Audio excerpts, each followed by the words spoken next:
ยวเราจะมาดูกันค่ะว่าสุดยอดของแผนบริษัทเราคืออะไรนะคะเดี๋ยวเรียนเชิญค่ะคุณพัฒนาค่ะคุณบดินทร์ค่ะ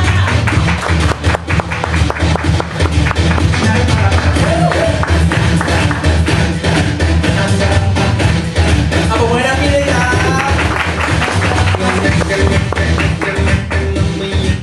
จังหวะน่าเต้นมากเลยนะครับสบายๆเนาะนะครับวันนี้เชื่อว่าครั้งแรกเขาบอกว่าที่แรกเราถูกเลือกที่สองเราเริ่มเป็นผู้เลือกแล้วนะครับก็มีโอกาสได้ทำแผน2 สายแล้วก็ได้รับการสอนจากอาจารย์หลายๆท่านทำให้ผมได้เข้าใจเรื่องของแผนการตลาดมากยิ่งขึ้นนะครับแล้วก็มีโอกาสได้ทำจนประสบความสำเร็จในบริษัทนั้นๆด้วยระยะเวลาประมาณ8 เดือนแต่ 100,000 บาทแล้วก็12 เดือนแต่รายได้เดือนละ 500,000 บาทตอนอายุ20นะครับจากเด็กที่พูดไม่เก่งจากเด็กที่พูดติดอ่านจากเด็กคนหนึ่งที่ยืนจับเบลข้างถนนแล้วล้มเหลว2 ปีทำให้ผมพัฒนาขึ้นนะครับแล้วก็มีโอกาสได้ฟังแผนการตลาดเยอะมากๆเลยจนกระทั่งอายุประมาณ26ก็มีโอกาสได้บริหารบริษัทเครือข่าย1 บริษัทนะครับแล้วก็เขียนแผนการตลาดให้กับบริษัทนั้นๆแล้วก็รับหน้าที่เป็นที่ปรึกษาให้กับเพื่อนๆหลายๆคนในวงการที่เป็นรุ่นพี่ที่ต้องการจะทำเกี่ยวกับแผนการตลาดนะครับงั้นเรามาเริ่มกันเลยนะครับเพื่อไม่เป็นการเสียเวลานะครับอันดับแรกเลยแผนการตลาดทำให้เราได้เงินถูกต้องไหมครับฉะนั้นถ้าเรารู้โครงสร้างแผนรู้เรื่องหลักการวางรู้เรื่องการจ่ายและเราสามารถเคลียร์ผู้มุ่งหวังได้เราก็จะสามารถเขาเรียกว่าสร้างเงินได้นะครับแต่วันนี้ใครเจอบ้างครับบางทีออกไปแนะนำธุรกิจไปเจอเขาบอกเอ้ยแผนเราเป็นแบบนั้นแบบนี้แผนเขาเป็นแบบนี้แล้วเราไม่รู้ว่าเราจะคุยกับเขายังไงไหนมีใครมีปัญหานี้บ้างครับขอมือหน่อยมีบ้างเนาะสำหรับคนที่ออกไปนะครับกับบางคนอาจจะยังไม่เจอเนาะอาจจะเจอคนใหม่นะครับฉะนั้นแล้วเนี่ยอยากให้เราได้ทำความรู้จักกับแผนการตลาดแต่ละแผนก่อนแต่ผมอาจจะไม่สามารถยกตัวอย่างแผนได้ทุกบริษัทที่มีนะครับไม่งั้นเราอาจจะกลับกันตีสี่นะครับฉะนั้นเราเอาแค่โครงพอบางคนคิดว่าต้องรู้จักแผนการตลาดทุกแผนถึงจะแบบคือรู้จักแผนทุกแผนนะครับเราถึงจะสามารถที่จะไปเคลียร์เขาได้ผมบอกไม่จำเป็นนะครับแค่รู้จักโครงมันนะสามารถรู้ว่าโครงบริษัทนี้เป็นแผนสไตล์แบบไหนเราก็จะสามารถคุยจุดดีจุดเด่นได้แต่สำคัญที่สุดครับต่อให้เรามีความรู้เรื่องแผนการตลาดเยอะเลยแต่การออกไปสปอนเซอร์ผมเน้นย้ำการออกไปแชร์ลิงเนี่ยไม่ใช่การไปบัฟเขาไปอัดเขานะครับไม่ใช่การไปบอกว่าแผนเรายอดเยี่ยมกว่าแผนเขาไม่ได้เรื่องผมไม่เคยทำแบบนั้นเลยเขาจะมาแบบไหนก็ตามผมชื่นชมผมชมเขาผมเคยเจอนะอันนี้ผมเล่าให้ฟังผมก็ไปคุยกับผู้นำท่านหนึ่งที่ทำธุรกิจเครือข่ายขึ้นต้นด้วยแอมนะครับเราจะไม่พูดตัวท้ายว่าเวนะฮะไม่เราจะรู้นะครับโอเคเราไปคุยกับเขาเลยครับเขาทำมาใช้ระยะเวลาประมาณ10 ปีอ่ะเขามีรายได้ประมาณ 20,000 บาท10 ปีนะได้ 20,000 เยอะไหมรู้ไหมครับผมบอกว่าพี่ผมชื่นชมพี่มากเลยผมชื่นชมเขานะครับกับการที่เขาเนี่ยเป็นคนที่รักษาคำพูดกับทีมงานในการปักหลักมุ่งมั่นผมชมเขาตอนแรกเขาก็อัดแผนเราแต่ว่าผมก็ชมเขาไปเชื่อผมดิใครอัดมาชมกลับไปเลยไม่เกิน5 ครั้งหรอกเดี๋ยวเขาจะเลิกว่าเราเองอ่ะคือกูชมมึงด่ากูตอบมาให้มันรู้ไปอัดมาเราชมผมทำอย่างเงี้ยไม่เคยเกิน5 ประโยคเขาเลิกปั๊บเลยจริงๆลองใช้วิธีนี้ดูแล้วก็ผมบอกว่าผมชื่นชมเขานะวันนี้พี่คือผู้นำที่สุดยอดที่รักษาสัจจะสุดยอดมากเลยครับ10 ปีพี่ไม่ไปไหนแต่วันนี้ผู้นำที่ยิ่งใหญ่นะพี่มีข้อหนึ่งคือผู้นำที่รู้ว่าเรารักษาสัจจะเรายอดเยี่ยมแต่เราพาองค์กรไปถึงฝันตามคำพูดเราหรือเปล่าถ้าเราพาเขาไปถึงความฝันได้อะเต็มที่ครับแต่ถ้าเกิด10 ปีแล้วเราพบว่าในองค์กรเราอะเราบอกเขาว่าเขาจะประสบความสำเร็จมีแพสซีฟแต่พี่มองไปพี่เห็นคนประสบความสำเร็จตามใจพี่กี่คนถ้าเกิดมันยังไม่ถึงตามเป้าของพี่อย่างเงี้ยพี่ก็ลองพิจารณาไหมครับว่า success mall อาจจะเป็นคำตอบวิธีนี้เขาเคลียร์นะเห็นไหมครับเราไม่จำเป็นต้องไปอัดเขาว่าแผนเขาไม่ดียังไงแต่เรารู้ไว้ครับเรารู้ไว้เพื่อบางครั้งเราอาจจะเป็นต้องเคลียร์ให้ทีมงานเราได้เห็นหรือว่าให้องค์กรเราได้เห็นนะครับเรามาเริ่มจากแผนสแตนดาร์ดเลยนะครับเมื่อประมาณ60 กว่าปีที่แล้วก็เกิดแผนการตลาดหนึ่งขึ้นมาชื่อว่า Star Step ลักษณะของ Star Step หรือขั้นบันไดนะครับจะมีลักษณะของโครงสร้างนะครับ ที่เราแนะนำมาแล้วนะครับ เราหามาติดรอบตัวแบบนี้ หามาติดรอบตัวแบบนี้เขาจะเขียนเป็นแมงมุมออกมา เป็นแบบขนเงาะออกมานี่คือแผนการตลาดแบบดั้งเดิมตัวอย่างเช่นบริษัทแอมกิฟฟัตตึ๊อย่างเงี้ยครับโอเคซูพิตึ๊นะครับโอเคนะครับเรารู้กันอยู่แล้วเนาะนะครับโอเคแล้วลักษณะจะเป็นอย่างนี้ครับสมมุติว่าเราเริ่มต้นเนี่ยเรามี 3,000 คะแนนแต่เดี๋ยวนี้ปรับเป็น 5,000 แล้วนะเราเอาไปเลย 3% จากยอดเนี่ยหมายถึงเรามียอดขายภายในตัวเราและองค์กร 3,000 คะแนนเอาไปก่อน 3% เรามียอดขึ้นมาเป็น 6,000 คะแนนเอาไป 6%มียอด 10,000 คะแนนเอาไป 9% ตัวเลขคร่าวๆนะครับผมไม่แน่ใจว่ามีเปลี่ยนแปลงไหม 20,000 เนี่ยเอาไป 12% นะครับ 12% แล้วก็ไต่ขึ้นไปเรื่อยๆครับเป็น 15 เป็น 18 เป็น 21 นะครับแล้วลักษณะจะเป็นโครงสร้างแบบนี้ เราต้องการผลตอบแทนกลับมาเป็นส่วนลด 21% นะครับ เราต้องทำยอดประมาณ 150,000 คะแนน คิดเป็นเงินก็ประมาณ 400,000 บาท 400,000 บาท ถ้าจะเปรียบเทียบให้ใกล้เคียงกับของเราก็คือ FOB อะครับ FOB ที่เราได้เลยตั้งแต่ครั้งแรกคือ 30% ในชั้นไหนนะครับ ชั้นลูกชั้นหลังได้อีก 10% แต่ตรงนี้ลักษณะจะแตกต่างกันคือยอดรวมจนกว่าเราจะไต่ขึ้นไปถึงเราถึงจะได้คุณสมบัติตรงนี้จากยอดองค์กรแผนนี้จะชื่อว่าขั้นบันไดภาษาไทยลักษณะของแผนขั้นบันไดจุดเด่นของเขาคือกระตุ้นให้คนเนี่ยออกไปขายเปิดหน้ากว้างคนที่ขายจะมีเปอร์เซ็นต์สูงครับยิ่งขายได้เยอะก็จะได้กำไรจากตรงนี้เน้นเต็มเลยนะครับอันนี้คือลักษณะของแผนขั้นบันไดจุดเด่นของแผนขั้นบันไดจะเหมาะกับนักขายจะชอบมากๆเลยสำหรับแผนการตลาดแบบขั้นบันไดเพราะว่าได้เปอร์เซ็นต์เยอะไงครับจากกรุ๊ปวอลุ่มจากการขายนะครับแผนแบบ Star Step เนี่ยมันมีจุดอ่อนอยู่นะครับมีจุดอ่อนอยู่บางข้อคือลักษณะของแผนนะครับเราสังเกตนะครับข้อที่ 1 แผนแบบ Star Step เหมือนการปีนเสาน้ำมันหมายความว่าเราไต่เปอร์เซ็นต์ขึ้นไปสมมุติเราค้างอยู่เราไต่ขึ้นไปจนถึง 18% สมมุตินะครับ 18% ทำยอด 100,000 แต้ม 100,000 แต้มนะครับเกิดยอดขึ้นมาเราได้ 18% เราได้เงินเท่าไหร่ครับ 100,000 แต้มคูณ 18 เราได้เงินเท่าไหร่ครับ 18,000 บาทผมเอาตัวเลขแบบเปรียบเทียบดีกว่าไม่เอาตัวเลขเป๊ะดีกว่าสมมุติเราทำยอด100,000 แต้มเราได้ 10% แต่เราทำยอด 200,000 แต้มเนี่ยเราได้ 20% นะครับ 20% คูณ 200,000 เท่ากับ 40,000 ถ้าเราทำยอดแสนแต้มเนี่ยเราได้ 11,000 ปรากฏวันที่ 27เราทำยอดได้ 109,000 นาน109,000 ทำไงครับ 109,000 เราเอา 10% คูณเราได้ 19,000 ขาดอีก 10,000 แต้มเองเราทำไงครับขาดอีก 10,000 แต้มเราได้ 20% เลยนะเราจะเปลี่ยนจาก 19,000 กลายเป็น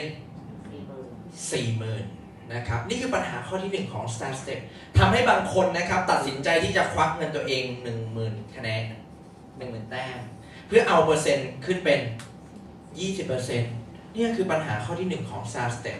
เขาเรียกว่าเป็นแผนที่กระตุ้นนักขายแต่เป็นเหมือนเสาน้ำมันขึ้นแล้วลงขึ้นแล้วลงทำให้สุดท้ายเนี่ยเราต้องพยายาม stable ยอดตัวนี้ให้ได้ไม่งั้นเราจะไม่ได้เปอร์เซ็นต์เต็มๆครับแบบที่เขากำหนดไว้นี่ข้อที่ 1 จุดเสียของ Star Step Star Step นะครับยังมีจุดเสียอีกข้อหนึ่งเป็นข้อที่ 2 นะครับเป็นจุดที่เป็นจุดอ่อนละกันจะเป็นจุดอ่อนของโครงสร้างแบบ Star Step นะครับยกตัวอย่างครับเราเริ่มต้นนี่คือเราได้นำคุณพ่อเรามาเราต่อตรงนี้เราได้นำญาติเรามาเราต่อตรงนี้เราได้นำคนนี้มาเราต่อตรงนี้นะครับเวลาเราสร้างองค์กรเนี่ยเราก็ต้องดูแลคนนี้ถูกต้องไหมครับดูแลคนนี้ดูแลคนนี้ลักษณะแผนต้องติดตัวเยอะไหมครับต้องพยายามติดเยอะๆถ้าติดเยอะๆเปอร์เซ็นต์ส่วนต่างเราจะได้เยอะไงครับนะครับเพราะฉะนั้นเราก็เลยจับญาติพี่น้องเพื่อนบางทีจับแยกสายหมดเลยครับเพราะฉะนั้นที่บอกว่าเราจะสามารถแพสซีฟได้ในอนาคตนั่นหมายความว่าถ้าเราจะเปิดสายใหม่ขึ้นมาสายนี้ใครดูแลครับกลายเป็นเราดูแลอีกครับเห็นไหมเพราะว่าลักษณะคือเรามาช่วยคนนี้คนนี้โตไปแล้วคนนี้จะมาช่วยคนนี้ไหมครับอาจจะช่วยนิดเดียวเพราะคนละสายกันใช่ไหมครับแต่ว่าอย่างเนี้ย จะทำให้เราเนี่ยจะต้องลงมาช่วยคนนี้ต่อประกบใหม่ แล้วก็สร้างองค์กรแบบนี้ไปเรื่อยๆแตกตัวไปเรื่อยๆบางทีเพื่อนไปอยู่สายหนึ่งญาติไปอยู่สายหนึ่งอันนี้คือความแตกต่างเขาเรียกว่าการที่เราเหนื่อยเราไม่ได้เหนื่อยเพียงครั้งเดียวนะครับเหมือนเราสร้างผู้นำแล้วให้เขาไปช่วยต่อแต่เมื่อเราเปิดใหม่นั่นก็คือโอกาสที่เราจะ passive หรือต้องเรียกว่าเริ่มใหม่เลยอ่ะเพราะเราต้องไปช่วยคนนี้ต่อถูกต้องใช่ไหมครับเนี่ยคือปัญหาข้อที่2คือเราต้องสร้าง leader อยู่เรื่อยๆพัฒนาคนอยู่เรื่อยๆนะครับนี่คือจุดเสียของ Star Step ข้อที่2นะครับ Star Step นะครับยังมีจุดอยู่อีกข้อหนึ่งซึ่งเป็นเรื่องที่แบบเป็นจุดอ่อนอีกข้อแล้วกันครับก็คือลักษณะเวลาที่สายงานของเรานะครับทันเนาะนะครับผมใช้ภาษาง่ายๆนะครับสายงานเราอันนี้ตัวเราเนี่ยจะได้ในระดับสมมติ 20% เนี่ยเราต้องมีกรุ๊ปวอลลุ่มใหญ่ๆใช่ไหมครับเมื่อกี้ตัวอย่างคือ 200,000 เนาะเราจะได้ 20% เราจะได้ 20% นะครับเอา20คูณ20เท่ากับ 40,000 เยอะดีแต่ปรากฏเพื่อนเราดันขึ้นมาเป็น20เหมือนเราอ่ะขึ้นมาเป็น20เหมือนเราเขาจะเรียกว่าเกิดการ break away เกิดการ break away ขึ้นคือหมายความว่าหลุดจากกันไอเดียที่ Star Step เขาใช้ขายให้กับคนคนนี้ก็คือคนคนนี้ถือว่าเป็นผู้นำแล้วมีการหลุดเราจะได้ค่าบริหารจากเขาก็จะกำหนดมาเช่นค่าบริหาร 4% 5% ก็แล้วแต่เป็น 5% จากยอดนี้ดูดีไหมครับดูดีนะแต่มีเงื่อนไขถ้าเกิดเราเริ่มสร้างสายที่2แล้วเราไม่สามารถทำเขาเรียกว่ายอดกลุ่มบาลานซ์เราต้องเอายอดกลุ่มไปบาลานซ์เช่นสายนี้มียอดขึ้นมา 200,000 แต้มละ 200,000 แต้มข้างหลังมองเห็นนะครับ 200,000 แต้มนะปรากฏบริษัทกำหนดเป็นเงื่อนไขเช่นเขากำหนดไว้ว่าเราต้องมียอดกลุ่มบาลานซ์ 55,000 แต้มตีเป็นยอดขายประมาณสัก 150,000 ถ้าเราทำได้เราเอาไป 5% นี้จากสายนี้ถ้าทำไม่ได้ 5% นี้จะถูก passing ขึ้นไปหา apply นี่มันเป็นอย่างนี้ครับเนี่ยคือจุดที่เป็นจุดอ่อนในแผน Star Step นะครับซึ่งถ้าเกิดเรารู้ข้อนี้เนี่ยเราจะรู้เลยว่ายอดเมื่อสักครู่เนี่ย 55,000 แต้มถ้าเราไม่มีเราทำไงครับสมมุติกรุ๊ปบาลานซ์นี้ไม่ได้มา 200,000 นะครับกรุ๊ปบาลานซ์นี้มา 500,000 5% คือ 25,000 นะเราอยากได้ 25,000 ไหมครับเราต้องมี 55,000 แต้มไงแต่ 55,000 แต้มในสายนี้ปรากฏด้านไม่โตขึ้นมามีผสมมาสายละ 5,000 แต้ม 10,000 แต้ม 20,000 แต้มรวมแล้วไม่ถึง 55,000 มา 47,000 ขาด 8,000 ทำไงกับ 8,000 ครับก็มี2ทางเลือกทางเลือกที่1ก็คือสะสมสินค้าเพิ่มแล้วก็ปลอบใจตัวเองว่าเอาไว้เป็นสต็อกนะครับในเดือนถัดไปหรือทางเลือกที่2ก็คือปล่อยไปแล้วยอมเสียเงินให้หายไปนี่ไงครับปัญหาในเครือข่ายที่ทำให้ที่ผ่านมาคนที่เขาเนี่ยครับที่แผนแบบนี้ค่ะก็จะไม่มีการโอนยอดเหมือนบริษัทเราใช่ไหมการ BMC เหรอครับอันนี้อยู่ที่นโยบายบริษัทนั้นๆแต่โดยส่วนใหญ่ลักษณะของคะแนนจะถูกกำหนดให้ทำภายในเดือนต่อเดือนเนี่ยครับมันไม่สามารถเอาไปเดือนหน้ามันไม่สามารถทบไปเดือนหน้าได้โอเคขอบคุณสำหรับคำถามปรบมือให้น้องกี้ครับเนี่ยครับพอเราเข้าใจตรงนี้เสร็จปุ๊บเนี่ยเรารู้เลยว่านี่คือจุดอ่อนของ Star Step แต่มาดูจุดแข็งเขานะมาดูจุดแข็งเขาดีไหมครับจริงไหมเราไม่ใช่ดูแต่จุดอ่อนนะเราต้องรู้จักว่าจุดแข็งเขาคืออะไรจุดแข็งของเขาเนี่ยเวลาที่เขาสร้างองค์กรข้อแรกเลยจุดแข็งเขาแนวคิด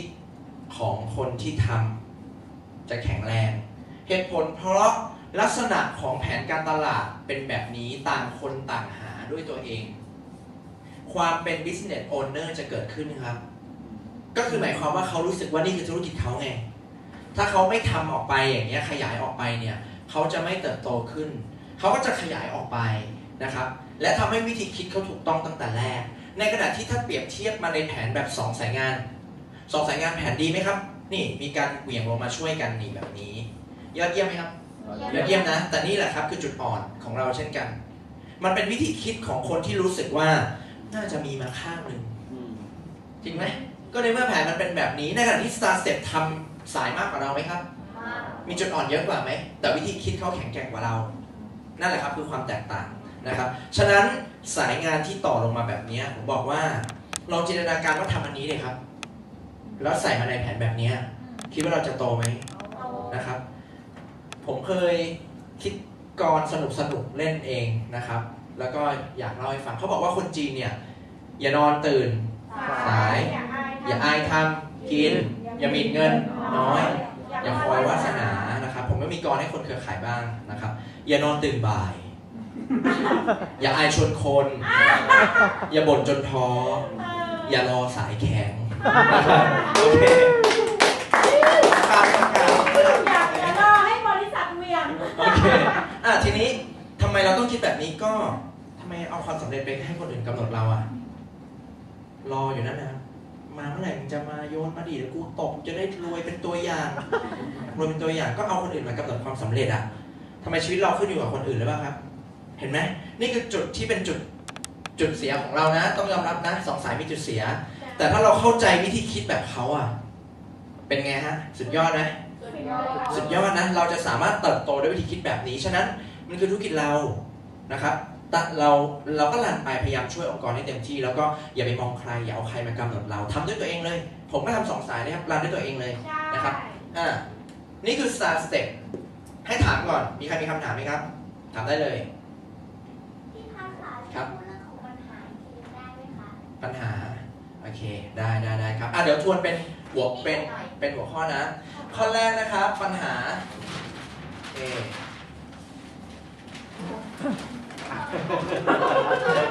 โอเคปัญหาข้อแรกของ Star Step คือเป็นแผนแบบที่เป็นขั้นบันไดทำให้เราต้อง clarify ตำแหน่งในแต่ละเดือนถือว่าได้ทวนนะครับได้ทวนเราต้องพยายามทำยอดได้ถึงตามเป้าเพื่อเอาเปอร์เซ็นต์ที่สูงพอเปอร์เซ็นต์เนี่ยสูงปุ๊บเนี่ยสมมุติเราได้190,000ถ้าเราทำ100,000เราได้ 10% ถ้าเราทำ200,000เราได้ 20% นะ10,000กับ 40,000เอาอะไรอะครับใครก็อยากได้ 40,000 ปรากฏปลายเดือนแล้วเหลือ3วันเราได้190,000เราทำไงครับก็บางคนก็อัดยอดไงครับแล้วก็เกิดปัญหาสต็อกให้เรารู้ไว้เลยนะครับถ้าใครบอกว่าทำธุรกิจเครือข่ายแล้วเจ็บตัวนะครับผมบอกว่าคุณอัดยอดนี่เรื่องจริงทำธรรมชาติเสียอะไรครับแค่ค่าโทรศัพท์ค่าเดินทางทำงานอื่นเสียไหมครับก็เสียเหมือนกันน่ะจริงไหมส่วนใหญ่ทำเครือข่ายแล้วเจ็บตัวคืออัดยอดก็ทำผิดธรรมชาตินะครับเนี่ยถ้าเราเข้าใจข้อนี้เนี่ยใครก็ต้องอยากได้ก็อีกนิดเดียวอ่ะจะได้20แล้วอ่ะจะเอา19,000หรือเอา40,000นะครับยอมอัดเพิ่มอีก10,000แต้มอีกแค่40,000 บาทเอา40,000ไปแลก40,000คุ้มไหมจริงๆดูเหมือนคุ้มนะก็อัดไปแล้วอัดอย่างนี้ทุกเดือนเราจะสังเกตว่าทำไมบ้านเพื่อนเรามันมีเครื่องกรองน้ำทุกก๊อกเลยวะมันกรองแม้กระทั่งที่ล้างจานมันจะกรองทำไมอะไรอย่างเงี้ยนี่คือปัญหานะฮะเนี่ยถ้าเราเข้าใจข้อนี้ข้อที่1นะโอเคข้อที่2ครับคือโครงสร้างของแผนตัวเนี้ยมันเป็นแผนที่ทำให้เราเนี่ยรู้สึกว่าเราไม่สามารถหยุดแพสซีฟในอนาคตได้จริงนะครับเพราะว่าเราต้องสร้างผู้นำเห็นไหมครับถ้าเกิดสมมุติเราสร้างสายนี้เวิร์กไปแล้ว1สาย2สาย3สายเราบอกเราอยากขึ้นตำแหน่งสูงขึ้นเราไปสร้างสายที่4นี่สายที่4ใครจะมาดูแลสายนี้ครับเราเห็นไหมเราก็ต้องวิ่งมาดูแลสายนี้ด้วยตัวเราเองในขณะที่แผนแบบ2สายงานเนี่ยเราเนี่ยพัฒนาคนนี้ให้เก่งพัฒนาคนนี้ให้เก่งพัฒนาคนนี้ให้เก่งพัฒนาคนนี้ให้เก่งผ่านไป2 ปีเราเปิดสายมาใหม่มีใครช่วยดูครับมีเรา1 คนถูกไหมมีคนนี้ช่วยไหมครับช่วยคนนี้ช่วยไหมช่วยคนนี้เห็นไหมครับมีคนช่วยหลายคนนี่ก็คือจุดเด่นของเรานะครับแล้วข้อที่3อะไรครับจำได้ไหมครับนั่งเรียนกันงงไปแล้วฮะตั้งแต่ Star Step เราคงไม่ถึง Binary กันแล้วนะฮะวันนี้แค่อันแรกก็เบอร์กันโอเคอันที่3คืออะไรมันมีบาลานซ์กลุ่มมันมีการบังคับให้เราต้องสร้างบาลานซ์กลุ่มขึ้นมายอดบาลานซ์กลุ่มเพื่อรับค่าบริหารเวลาที่เกิดการเบรกที่เขาพูดกัน break away นี่แหละเนี่ยคือ Star Step นะครับทันเนาะโอเคแต่เราก็บอกจุดดีเขาไปแล้วนะครับว่าจุดดีเขาคืออะไรนะครับเราก็จะมาดูต่อนะครับสำหรับแผนที่2นะครับแผนนี้มีชื่อว่า Unique Level โอเค Unique Level เช่นบริษัทอะไรบ้างนะครับโอเคก็เช่น Unique Sit Sport อะไรอย่างเงี้ยนะครับหรือแม้แต่บริษัทที่พี่หมอเคยทำและประสบความสำเร็จนะครับชื่อว่าที่พี่หมอทำชื่อตาฮิเตียนโนนี้ก็เป็นแบบ Unique Level ซึ่งเป็นแผนที่ก็ยากเอาดูนะครับสูสีกับStar Stepเลยแต่ว่าจะง่ายขึ้นมาหน่อยนึงเรามารู้จักแผนนี้กัน Unique Level เป็นยังไงนะครับ Unilevel เนี่ยลักษณะของการจ่ายจะมีการไต่เปอร์เซ็นต์ลงไปแบบนี้ชั้นที่1ชั้นที่2ชั้นที่3ชั้นที่1สมมติเอาไปก่อน 5% ชั้นที่2เอาไป 5% ชั้นที่3เอาไป 6% ชั้นที่4เอาไป 6% ชั้นที่5เอาไป 7% ดูดีครับชั้นที่6เอาไป 8% ประมาณแบบนี้นะคือเราเข้าไปเสร็จปุ๊บเขาจะบอกเลยให้เปอร์เซ็นต์ละแบบนี้เลยนี่คือ Unilevel จ่ายเป็นชั้นๆนะครับ Unilevel เนี่ยเราจะมาดูจุดด้อยเขาแล้วเราค่อยมาสรุปจุดดีของเขาเนาะนะครับจุดด้อยของเขาคืออะไรลักษณะโครงสร้างของแผน Unilevel เนี่ยเป็นแผนที่ตัดยอดกลุ่มออกละไม่มียอดกลุ่มละนะครับไม่มียอดกลุ่มที่จะมาเบรกบาลานซ์เพื่อให้เรารับค่าบริหารจากสายของเราสายแรกนะครับเปลี่ยนจากการรักษายอดกลุ่มมาเป็นรักษายอดส่วนตัวให้เราซื้อเองเปลี่ยนให้เราซื้อเองแล้วนะครับแต่เรามาดูครับนี่คือปัญหาครับข้อที่1เลยนะครับปัญหาของการซื้อเองนี่แหละเช่นสมมุติว่าเราเนี่ยต้องการมีรายได้จากแต่ละรหัสลงไปนะครับเขาจะมีการกำหนดขึ้นมาเช่นถ้าเกิดเราเนี่ยซื้อเองเดือนละ 6,000 บาทเราจะได้เลเวลแบบนี้ลงไปเนี่ยคนที่ซื้อของเราได้ 5% คนที่ซื้อของเราได้ 5% เราจะได้แบบนี้ลึกลงไปสมมุติ3ชั้นนะครับสมมุติเราซื้อของเองเป็นมูลค่า 12,000 บาทนะครับเราจะได้เพิ่มเป็น5ชั้นนี่คือ Unilevel นะครับจุดอ่อนของแผนแบบลักษณะ Unilevel คือการรับผิดชอบยอดส่วนตัวสูงเกินค่าครองชีพคนไทยนะครับค่าครองชีพคนไทยเขาบอกว่าคนไทยเนี่ยแต่ละครอบครัวนะครับจะมีรายได้เฉลี่ยออกมาเราลองทายกันดูว่าเท่าไหร่ใครรู้อย่าเพิ่งทายนะครับลองทายดูทั้งครอบครัวเลยนะค่าเฉลี่ยต่อเดือนมีรายได้เท่าไหร่รวมหมดเลยพ่อแม่ลูกอะไรอย่างเงี้ยกี่บาทครับลองทายดูข้างหลังมีคนตอบกี่เท่าไหร่นะ 20,000 โอ้โหถ้ามี3คนนี่ตกคนละ 6,600 เองนะ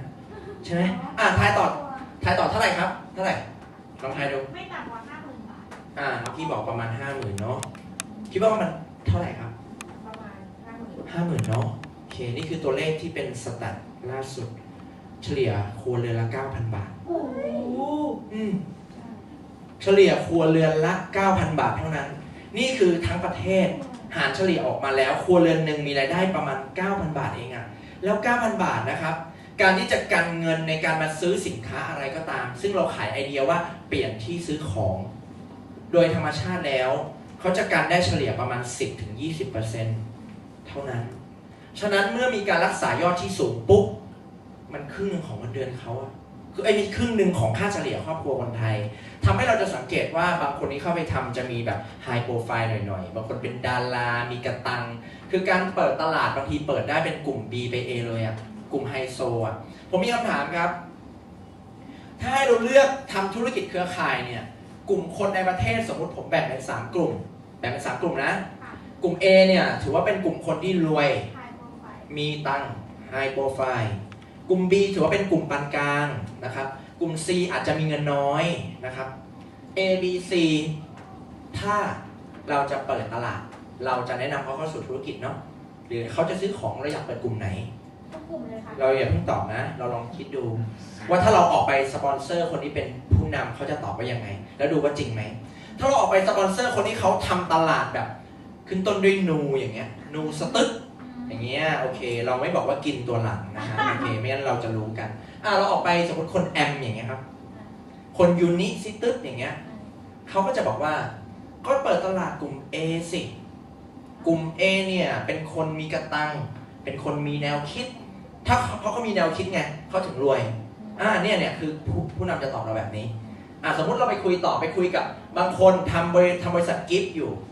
กิฟต์ฟาร์ตึ๊ดอย่างเงี้ยเขาทำเครือข่ายอยู่นะเขาก็จะตอบเราว่าก็เอากลุ่ม B กับกลุ่ม C สิเป็นกลุ่มใหญ่เป็นกลุ่มใหญ่ของประชากรที่ต้องการโอกาสในชีวิตนะครับแล้วเราเอากลุ่มไหนดีจริงๆน้องกี้ตอบถูกนะครับก็ทำไมเราไม่คิดแบบนักธุรกิจก็เอาให้ได้ทุกกลุ่มดีครับจริงไหมเราทำการตลาดนะครับเขาบอกว่าถ้าเราเคยฟังผมชอบคำหนึ่งของคุณวอร์เรน บัฟเฟตต์มากเลยเขาบอกว่าถ้าคุณทำในสิ่งที่คุณชอบมันจะกลายเป็นงานอดิเรก แต่ถ้าคุณทำในสิ่งที่ทั้งโลกชอบ มันจะกลายเป็นธุรกิจนะครับวันนี้เราไม่ได้กำลังจะบอกว่าเราชอบอะไรชอบอาหารเสริมชอบสินค้าแบบไหนราคาเท่าไหร่แต่เรากำลังทำตลาดกับกลุ่มที่เขาเรียกว่าต้องทำที่ทั้งโลกชอบนะครับเพราะฉะนั้นถ้าเกิดทั้งโลกชอบหมด A ชอบอะไรครับ A ชอบสินค้าที่มีคุณภาพไหมครับสินค้าที่ยอดเยี่ยมโดยที่ไม่หมายเรื่องราคา B กับ C ครับชอบอะไรชอบแผนการตลาดที่การรักษายอดอย่าสูงมากนะแม้กูตายกูรักษายอดไม่ไหวจริงไหมฮะเนี่ยครับนี่คือจุดเด่นข้อที่1ของจุดด้อยข้อที่1ของ Unilevel คือการรักษายอดส่วนตัวสูงเกินไปนะครับต่อมาครับUnilevel เนี่ยยังมีจุดด้อยอีกข้อหนึ่งข้อที่2ก็คือเราดูเหมือนเขาบอกว่าเขาให้เลยลึก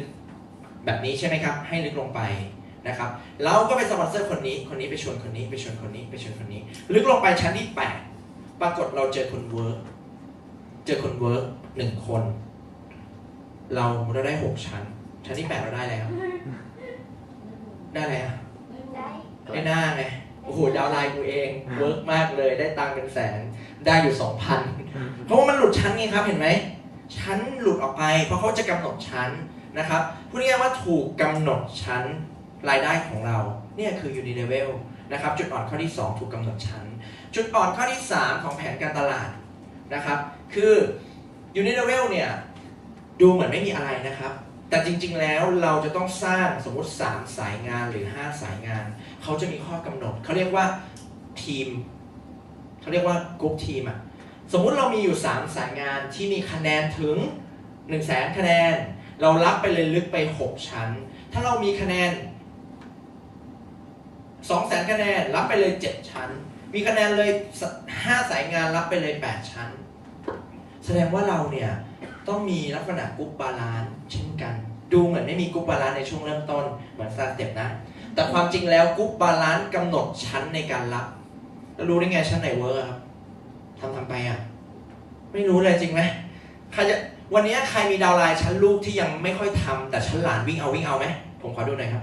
มีไหมคิดว่าในอนาคตเราจะเจอไหมครับลึกลงไปชั้นที่10โคตรเวิร์กวอลลุ่มวิ่งเป็นล้านเลยแต่หลุดครับเห็นไหมนี่คือจุดอ่อนของUnilevel 3 ข้อแต่เขาก็มีจุดเด่นนะเขาก็มีจุดเด่นนะครับเรามาดูจุดเด่นของเขากันจุดเด่นของเขาคือแต่ละคนรับผิดชอบยอดที่สูงมากขึ้นเห็นไหมครับรับผิดชอบยอดที่สูงทำให้อัตราต่อหน่วยเวลาบริโภคซ้ำเวลาซื้อซ้ำสูงขึ้นทำให้ใช้สัดส่วนปริมาณคนน้อยถ้าเกิดเราสังเกตนี่ก็ถือว่าเป็นจุดเด่นมองเป็นจุดด้อยก็คือรักษายอดสูง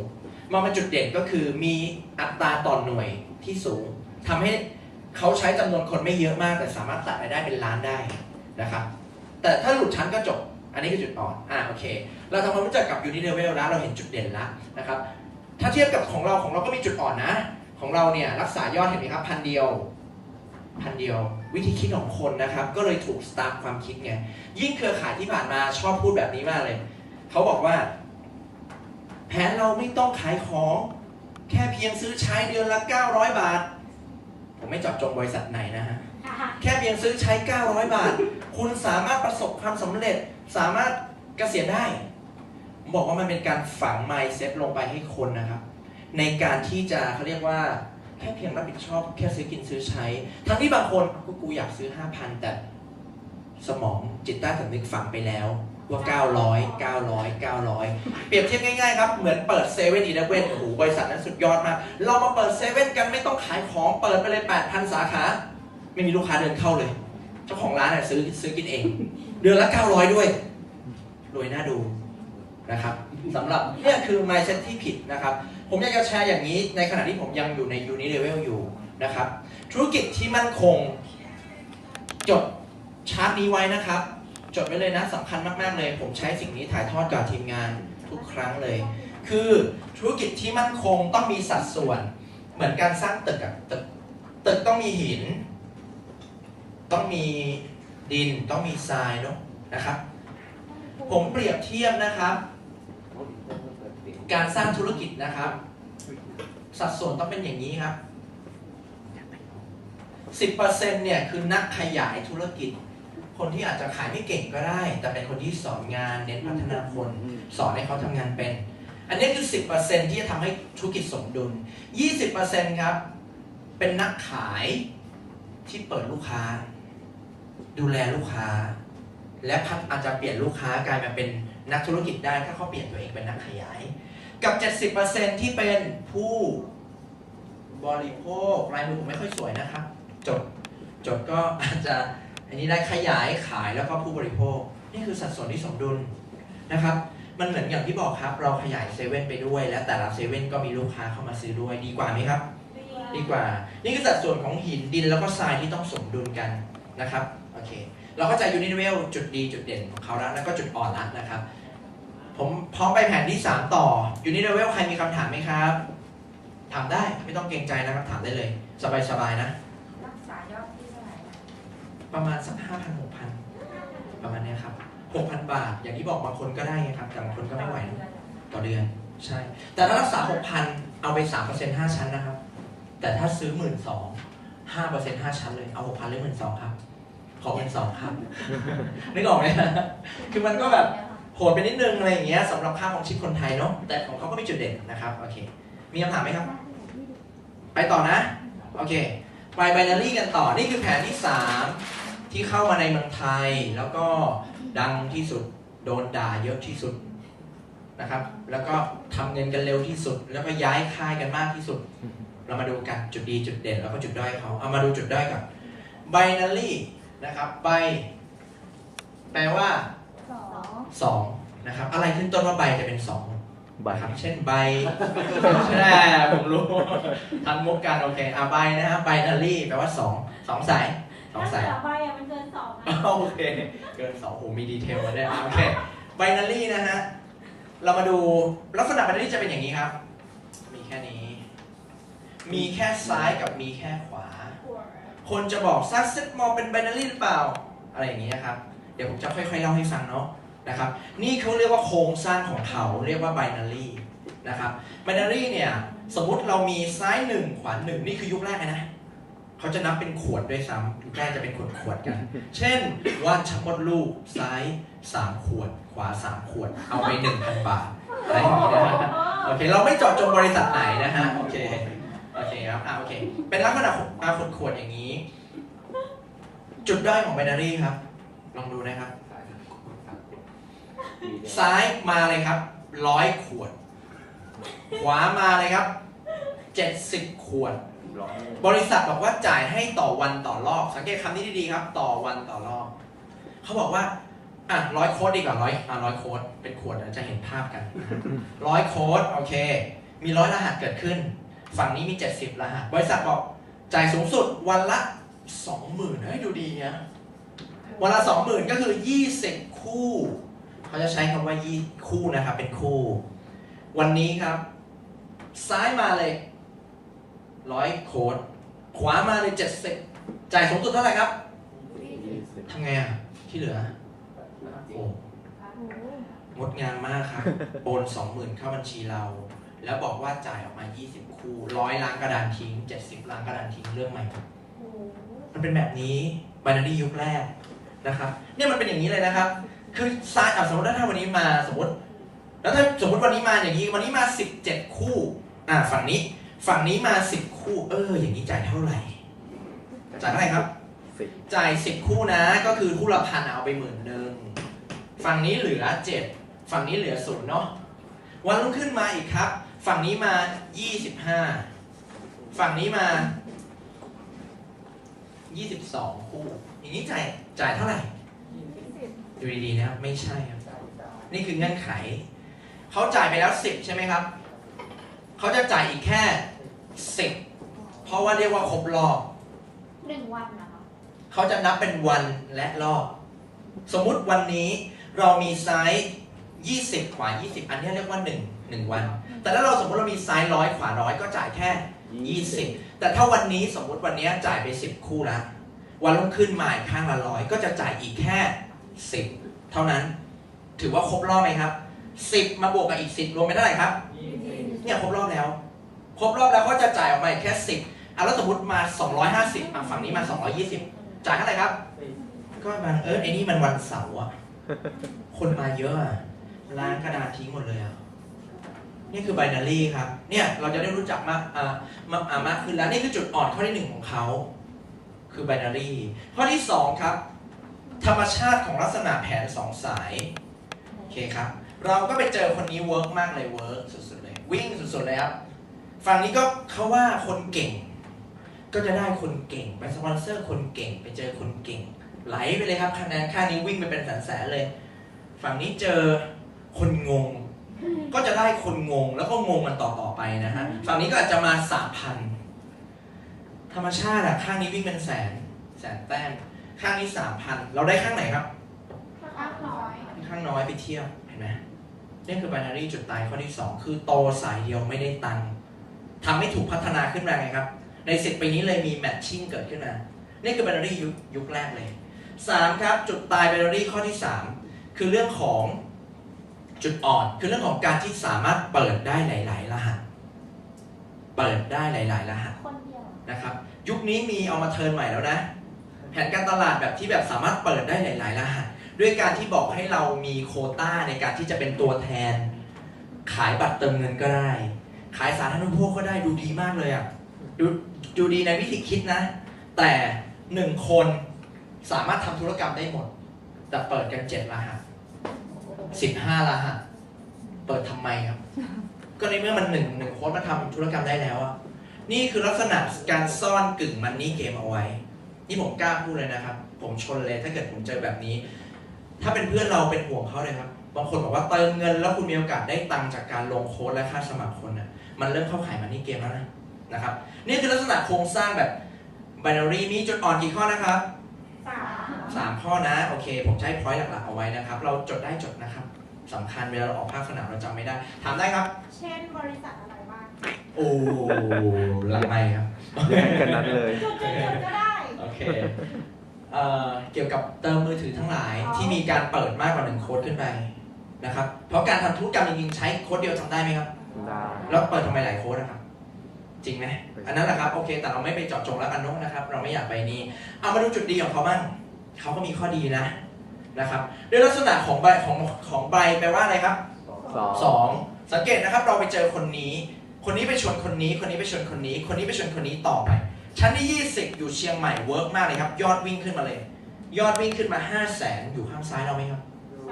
นับให้เรา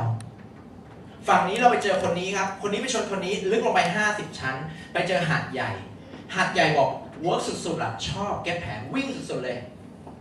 อยู่ขวาเราไหมครับซ้ายขวาเราเท่าไหร่ครับเห็นไหมนี่คือจุดเด่นของ binary ถ้าเราเข้าใจจนกระทั่งมีวิวัฒนาการของแผนออกมาเพิ่มอีกมีไฮบริดมีแมทริกมีปาร์ตี้แพนแต่ไม่ค่อยดังเพราะว่าไม่ค่อยเด่นในประเทศไทยผมข้ามเนาะเรามาดูนวัตกรรมล่าสุดก่อนที่จะเกิดไซเคิลนวัตกรรมนี้เริ่มโดดเด่นละชื่อว่า matching นะครับเชิงประวัติศาสตร์ผมแชร์พูดชื่อได้เลยนะ matching เนี่ยถูกคิดค้นโดยคุณเกนเจนเซนจากบริษัท Synergy นะครับก็จะถือว่าเป็นเจ้าแรกของโลกที่คิดแผน matching เลยนะครับส่วนแผน matching เจ้าแรกของประเทศไทยเนี่ยก็เป็นตำนานไปเลยที่เอามาทำก่อนคือ The Light Power นะครับก็เอาแผน matching มาทำก่อนอันนี้คือตำนานของแผน matching ในประเทศไทยเลยนะครับโอเคเรามาทำความรู้จักกับแผน matching กันแผน matching หน้าตาเป็นเราไม่ต้องขยายความเยอะนะครับนี่ครับแผน matching เราไปชนคนนี้มาใน A เวิร์กมากเลย A วิ่งสุดๆซ้ายขวา A ทำเท่าไหร่ก็ตามสมมติ A ทำทีมแข็งสมมติซ้าย100,000 แต้มขวา200,000 แต้มเอาทีมอ่อนมาเทียบทีมแข็งแล้วเอาทีมแข็งตัดออกมาที่ยอดที่เท่ากันทันไหมครับทันไหมเอายอดที่เท่ากันมาคูณด้วย 10% เพื่อคิดเป็นทีมแข็งเนาะทีมอ่อนอาจจะคำนวณไป 20% 10% ก็คือ 10,000 บาทดูดีไหมดูดีนะแสดงว่าไม่เหมือน binary แล้วนะโตสายเดียวเริ่มได้ตังค์ละจะเอียงไปข้างเดียวก็ยังได้เงินอยู่นะครับมาดูจุดด้อยเขากัน matching มีจุดด้อยอยู่หลักๆอยู่ไม่กี่ข้อนะก็พัฒนามาเยอะแล้วจุดด้อยของแผน matching นะครับก็คือจุดที่1ครับเราเวิร์กมากๆเลยผมขออนุญาตเปลี่ยนหน้าดีกว่าผมใช้กระดาษเบอร์นิดนึงนะครับเราไปชวนคนนี้มาเพชรเป็นเพชรเลยมาปุ๊บคือเวิร์กวิ่งสุดๆเลย เพชรก็มักจะมีพ่อเพชรมาอยู่ตรงนี้โดยที่พ่อเพชรนะครับมีคนบอกว่าอะไรผมโผล่ โอเคพ่อเพชรนะครับพ่อเพชรเนี่ยจะมียอดบาลานซ์สูงมากเลยนะสังเกตได้เลยแบบอย่างบางคนจะมีพ่อเพชรอยู่ในผังนี่พ่อเพชรวิ่งเลยสุดๆแต่พ่อเพชรอาจจะไม่ได้เข้ามาแต่มียอดเยอะเพชรได้เลยครับเขาเรียกว่าแมทชิ่งเราได้เลยครับได้ห่างๆแมทชิ่งอ่ะจะได้อย่างได้หน้าภูมิใจมากนี่คือลูกเรานี่คือหลานเราแต่คนนี้รับแมทไปเขาเรียกว่าการกักแมทชิ่งนี่คือแผนแมทชิ่งโดนแบบนี้กันเยอะมากเลยในวงการมีการดักแมทชิ่งกันคนนี้วิ่งสุดๆวิ่งไปเลยครับเห็นไหมวิ่งไปเลยนี่คือการกักแมทชิ่งปัญหาข้อที่1ปัญหาข้อที่2จุดตายนะครับในแผนแมทชิ่งก็คือนี่ตัวเราเอาใหม่นี่คืออัพไลน์เราครับอัพไลน์นี่คือคนที่ต่อลงมาแล้วนี่คือเรานี่เรานี่ตัวจริงมาอยู่ตรงนี้นะครับเราเป็นตัวจริงเราก็วิ่งสุดๆเลยครับซ้ายขวาวิ่งสุดๆเลยปรากฏแผนมันมีกี่สายนะเราก็งงมากทำไมกูทำตั้งนานทำไมไม่มีใครโยนลงมาวะจริงไหม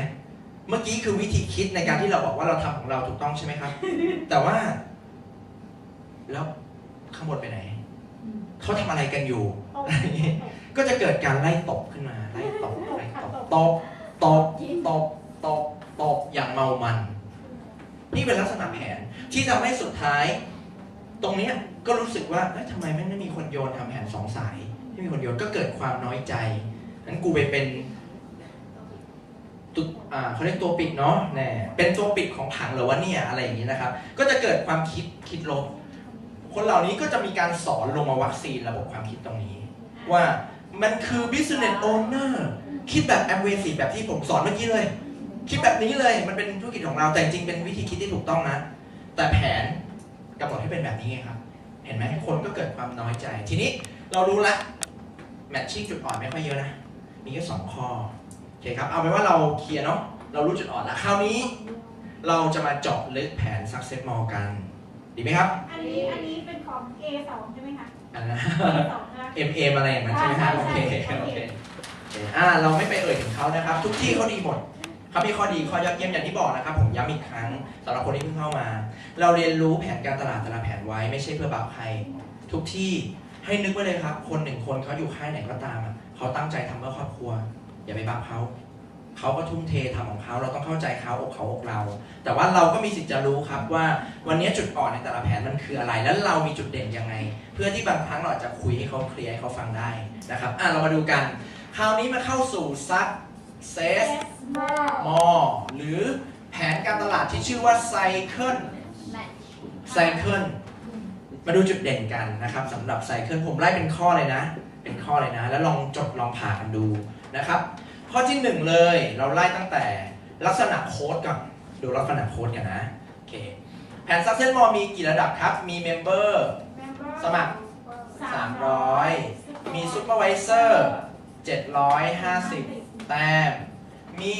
อะไรครับ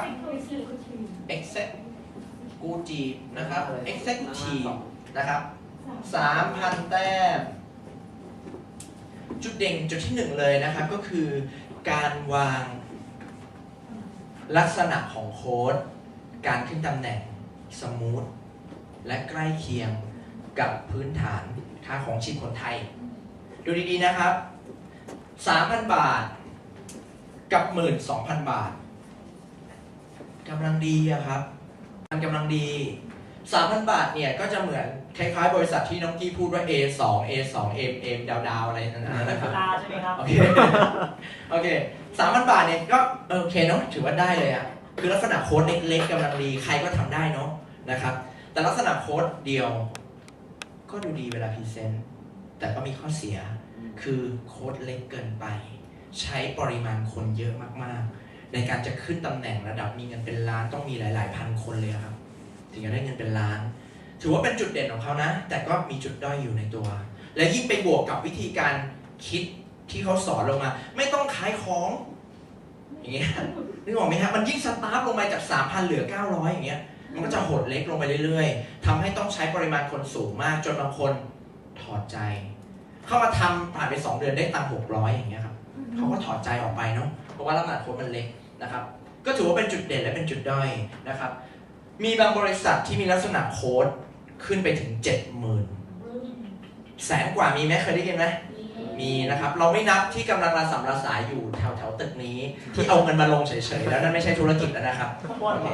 นะครับโอเคเราไม่พูดแล้วกันนะครับโอเคเราจะพยายามหลีกเลี่ยงอะไรก็ตามเรากำลังพูดถึงแผนธุรกิจที่ตั้งใจเราจะอะไรเป็นมันนี่เกมเราจะอัดเราไม่เอานะครับฉะนั้น Executive เนี่ยลักษณะโค้ดประมาณ 12,000 ไม่ได้เยอะเกินไปนะครับเราซื้อสินค้าคอลลาเจนเนี่ยประมาณ1 โหลในการทำธุรกิจเทียบกับธุรกิจอื่นไม่ถือว่าเยอะเลยนะครับการจะได้สินค้าเพื่อเป็นสินค้าเอาไว้ใช้หรือเอาไว้หมุนเวียนขายเนี่ยทำการค้าต้องมีสินค้าหมุนเวียนไหมครับต้องมีอยู่แล้วครับนึกง่ายๆเลยผมว่าจริงๆ X เดียวยังไม่พอด้วยซ้ำเอาของออกไปเจอผู้มุ่งหวังบอกอยากปิด X เลยอยากลองของเลยอยากมีของไว้หมดเลยเราทำไงครับอ๋อเดี๋ยวทำงาน2ขั้นตอนเนาะเดี๋ยวไปเจอกันที่บริษัทอีกรอบนึงอีกเห็นไหมครับฉะนั้นการที่มีสินค้าหมุนเวียนเรามีบางส่วนเอาไปก่อนซื้อกับเราก่อนได้เดี๋ยวเราเก็บคะแนนไว้ให้คล่องขึ้นไหมเห็นไหมครับถ้าเราเข้าใจข้อนี้เนี่ยตรงนี้กำลังดีไม่เยอะเกินไปและเติบโตเร็วกับบริษัทที่เป็นตัว A เนี่ย4 เท่าเห็นไหมครับ4 เท่านี่3,000 กับ 12,000จำนวนคนใช้น้อยกว่า4 เท่าหรือพูดง่ายๆครับเอาไปเทียบกับบริษัทนั้นๆนะจากยอดที่เท่ากันคนที่เท่ากันเราจะโตเร็วกว่าเขา4 เท่านะครับเราดูต่อลักษณะบริษัทกำหนดไว้ว่าให้ระยะเวลา60 วันในการสะสมขึ้นจากนั้นก็คือเราต้องขึ้นภายในเดือนต่อเดือนถูกต้องไหมครับมองยังไงครับในมุมมองเราไม่ต้องตอบผมนะครับมองเรามองยังไงผมแชร์อย่างนี้นะคนไทยขึ้นรถเมล์แย่งกันขึ้นเลยวินัยไม่ค่อยมีไม่เหมือนญี่ปุ่นไม่เหมือนอเมริกาผมเอาสถิตินะครับของนักธุรกิจเครือข่ายเราจดไว้ในอเมริกามีนักธุรกิจเครือข่าย 15.4 ล้านคน 15.4 ล้านคนที่เคยสมัครหมุนเวียนสมัครหรือใช้สินค้า 15.4 ล้านคนประเทศไทยมีอยู่15 ล้านคนต่างกันแค่400,000สุดยอดไหมครับสุดยอดนะแต่อัตรายอดขายเทียบกับคนไทยอยู่ประมาณ 70,000 ล้านต่อปีทุกบริษัทรวมกันนะครับอเมริกาโตกว่า21 เท่าอเมริกาโตกว่าเรา21 เท่าด้วย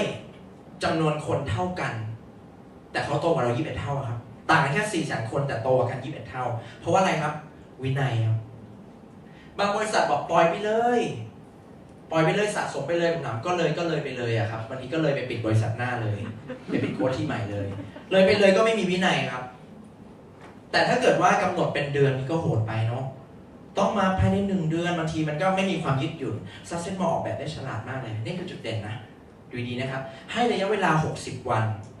ผู้นำจะรู้ว่าจำนวนองค์กรเราตอนนี้แอคทีฟกี่คนและจะคะเนยอดได้เลยเราจะคะเนได้เลยว่าภายใน2 เดือนนับจากนี้มีแอคทีฟกี่คนยอดเราจะเกิดขึ้นเท่าไหร่โดยที่ไม่นับยอดใหม่เห็นไหมครับนี่ผมเห็นเป็นจุดเด่นเลยนะครับนี่คือลักษณะของโค้ดครับเราเคลียร์นะครับตรงนี้มีคำถามไหมครับไม่ค่ะไม่มีนะเคลียร์ข้อหนึ่งเรื่องการรักษายอด 1,000 บาทเยอะหรือน้อยครับมองเยอะก็เยอะมองน้อยก็น้อยนะ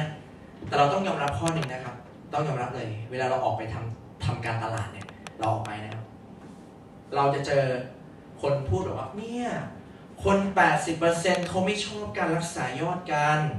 ทำไมซักเซนมอรักษายอดดีไม่โอเคเลยนะรักษาตั้ง1,000ใครเจอบ้างครับเจอไหมเจอหลายคนไหมผมตั้งคำถามใหม่ครับเอาคน 80% นั้นน่ะที่บอกว่าไม่ชอบรักษายอดมาตั้งคำถามว่าถ้าคุณมีดาวไลน์ 1,000 คนใต้คุณอยากให้เขาซื้อซ้ำหรือเปล่าแปลกไหมคนเราจริงไหมฮะแปลกการรักษายอดนะครับเป็นสิ่งที่ดีเพราะทำให้ยอดเรามั่นคงทำให้เรารู้ว่านี่คือผู้บริโภคที่ซื้อซ้ำทุกเดือนแต่การรักษายอดที่มากเกินไปที่เกินกว่าค่าครองชีพคนไทยก็ไม่ไหววันนี้อัตราค่าครองชีพคนไทยอยู่ประมาณเท่าไหร่นะครับเขาจะกันเงินประมาณ 10% ประมาณ 900 ถึง 1,000 บาทเพื่อมาซื้อของเขาไม่เดือดร้อน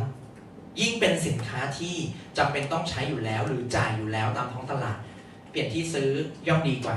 ถูกต้องไหมครับเนี่ยถ้าเราถ่ายอย่างเงี้ยเราคุยกับเขาที่เขาบอกไม่ต้องรักษายอดผมบอกว่าเนี่ยครับคือความชัดเจนธุรกิจคุณจะมั่นคงรักษาแค่ 1,000 บาทนะเราก็ตั้งคำถามแบบที่ผมถามเมื่อสักครู่นี้ว่าถ้าพี่มีองค์กรพันคนพี่ใหญ่เขารักษาไหมเขาจะใช่นะครับนี่คือจุดเรื่องของการรักษายอดเรามาต่อนะครับข้อแรกก็คืออะไรครับเราจำได้ไหมครับรายได้ข้อที่ 1เราคือกำไรขายปลีกบางคนข้ามเลยบรรยายปุ๊บไม่พูดถึงเลยกำไรขายปลีกนะครับผมบอกว่าแท้จริงแล้วนะครับ Success Mall มีจุดเด่นตรงนี้ฉลาดมากในการออกแบบกำไรขายปลีกมาดูกันฉลาดยังไงนะครับกำไรขายปลีกโดยทั่วไปเนี่ยเวลาที่เราเนี่ยมีการออกไปแนะนำเพื่อนละกันหรือทีมงานเราก็ได้ออกไปแนะนำเพื่อนปรากฏสมมตินะน้ำมันลำข้าวอันนี้เราเป็นอะไรกับแถวๆนี้ไหมฮะ เราจะหัวเราะกันโอเคนะฮะคุ้นๆกันมาแล้วผ่านๆกันมาบ้างเนาะโอเคน้ำมันลำข้าวราคาขายปลีก900ราคาสมาชิก750 บาทซื้อ8ขวด550สมมุติแล้วกันไม่พูดถึงบริษัทไหนนะครับโอเคแล้วราคาดำอ่ะโอเคครับบอกไว้คุณออฟด้วยครับโอเคครับเรามาต่อกันน้ำมันลำข้าวเนี้ยพอเราออกไปแนะนำเพื่อนจะตอบว่าไงครับน่ากินเนาะขอราคาสมาชิกได้ไหมทำไงอ่ะเพื่อนอ่ะก็สมัครยังไม่สมัครได้ไหมอ่ะแต่เดี๋ยวสมัครขอลองกินดูก่อนทำไงอ่ะก็ให้ไงก็เพื่อนอ่ะแล้วอย่างนี้จำได้ไหมครับสัดส่วนเครือข่ายที่มั่นคงคือ 10% เป็นนักขยาย 20% เป็นนักขาย70คือผู้บริโภคหรือลูกค้านักขายไม่ได้ตังค์เลยออกไปแนะนำพวกเพื่อนขอราคาสมาชิกอย่างเดียวเลยแล้วนักขายจะอยากหาลูกค้าเหรอครับสุดท้ายก็เริ่มไม่หาไงนักขายบอกว่ากูก็เปลี่ยนเป็นนักขยายดีกว่าหาคนชวนกันเปิดเซเว่นเยอะๆไม่ต้องมีลูกค้าหรอกเปิดเซเว่นไม่ต้องมีลูกค้าเลยนะครับเนี่ยมันก็เกิดความคิดแบบนี้ขึ้นแต่ Success Mall ฉลาดมากเลยนะครับราคาคอลลาเจน 1,500 บาทราคาสมาชิกบางคนไม่รู้ยังบอก960เลยลืมพูดจุดเด่นเนี่ยจุดเด่นเลยราคาสมาชิก 1,200 ราคาโปรโมชั่นเท่าไหร่ครับ960เห็นไหมออกไปแนะนำเพื่อนเฮ้ยเนี่ยเพื่อนซีขอราคาสมาชิกได้ไหมได้เอาไปเลย 1,200 อยากได้กำไรไหมได้บางคนบอกไปเอากำไรเพื่อนผมมีคำถามครับมีแม่ค้าส้มตำอยู่ปากซอยขายส้มตำเราจานละ30 บาทเขาสนิทกับเราเขาลดให้เราเหลือชาม11 บาทไหมทำไมเขาไม่ลดนะครับก็มันคือธุรกิจอะครับเราไม่ได้แค่ขายสินค้าแต่เราให้เซอร์วิสถูกไหมเราดูแลเขาด้วยถูกไหมครับมีการติดตามหลังการขายด้วยดูแลเขาด้วยฉะนั้นตรงเนี้ยทำการค้าไม่ผิดนะครับเราทำค้าขายก็ขายดิผมขาย 1,500 เลยนะจริงๆผมถือว่าผมมีการเซอร์วิสที่ดีผมขาย 1,500 เลยเพื่อนผมก็ขาย 1,500 เลยเพื่อนผมนะครับเดินมาแบบมีความสุขมากแต่ก่อนอยู่บริษัทเครือข่ายแนะนำมา1 คนโอ้โหได้แล้วค่าแนะนำ200แต่มาที่นี่นะครับเฮ้ยวันนี้ขายคอลลาเจนได้2 กล่องว่ะกระโดดเริงล่ามากำไรกล่อง5402 กล่อง1,000ยิ้มเลยครับเนี่ยถ้าขายอยู่ได้ไงครับเพราะถ้าขายอยู่ได้เครือข่ายสมดุลไหมครับสมดุลเห็นไหมเกิดลูกค้าเกิดนักขายเกิดนักขยายเนี่ยจุดเด่นนะครับเห็นไหมมาดูต่อ Detox 1,250 ราคาสมาชิก 1,050 ราคาโปรโมชั่น 850 เห็นไหมนะครับกาแฟล่ะ240 ราคาสมาชิกคนไม่รู้เลยจำแต่ละ60อันเดียว200 ราคาโปรโมชั่นล่ะอย่าขายต่ำกว่าราคานี้นะครับถ้าไม่ได้สมัครอย่าขายต่ำกว่าราคานี้เชื่อผมนะครับวันนี้เราอาจจะได้ทีวีมาง่ายๆจากการขายถูกแต่วันหน้าสอนอันนั้นจะย้อนไปหาทีมงานคุณเองแล้วเขาไปเจอของถูกๆแล้วเขาจะเฟลกลไกการตลาดมันจะพัง 20% มันจะหายไปนะครับนี่คือกำไรขายปลีกนะครับมาดูข้อที่2แผนธุรกิจเราชื่อว่าอะไรนะบางคนบอกจำไม่ได้อะไร BBOO นั่นแหละแนะนำรู้ว่าแนะนำชื่อว่า FOB FOB นะครับจุดเด่นของ FOB คืออะไรนะครับโอเค FOB เป็นยังไงครับเราชวนเพื่อนมา เราจะมีค่าบริหารชั้นลูกกี่เปอร์เซ็นต์นะครับ ชั้นหลานคือบวกกับสตาร์เมเกอร์อันนี้เป็นสไตล์ผมนะครับ สุดท้ายแล้วปรึกษาผู้แนะนำกับทีมเรา ว่าทีมเรามีวิธีแบบไหน เชื่อผู้แนะนำเราสูงสุด แต่สไตล์ผมเป็นแบบนี้ ผมจะเอา2ข้อนี้มารวมกันเลย เพื่อทำให้เกิดจุดเด่นเป็นยังไงผมทำยังไงนี่นะครับ แนะนำคนมา1คนนะเขาเป็น X เราได้900 บาทนะครับเหมือนยี่ปัวซาปัวถ้าเขาเนี่ยแนะนำซ้าย1ขวา1แบบนี้เป็น X เหมือนกันเราจะได้300รวมเป็น1,500บริษัทบอกว่าถ้าสามารถช่วยเพื่อนให้เป็นแบบเนี้ยเกิด3เหลี่ยมแบบนี้ขึ้นปั๊บได้อีก1,800เท่ากับ3,300 บาทที่ผมเขียนง่ายๆอย่างเงี้ย